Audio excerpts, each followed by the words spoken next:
Hi, and thanks for stopping by.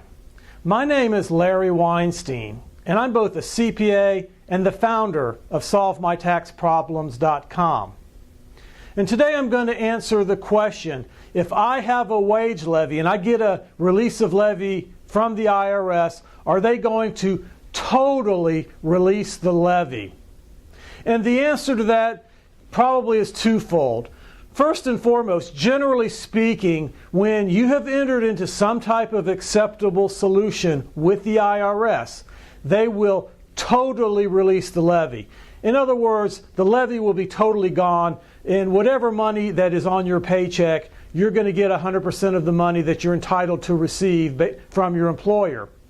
Generally speaking, that is the case. They will totally release the levy.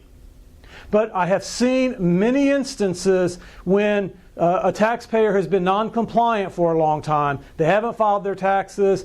They have failed to respond to a bunch of IRS notices, that when you're dealing with the revenue officer and there's some type of installment agreement situation that's been set up to satisfy the release of the levy, the IRS revenue officer will not totally release the wage levy. What they'll do is they will leave the wage levy on in the amount of the installment agreement payment.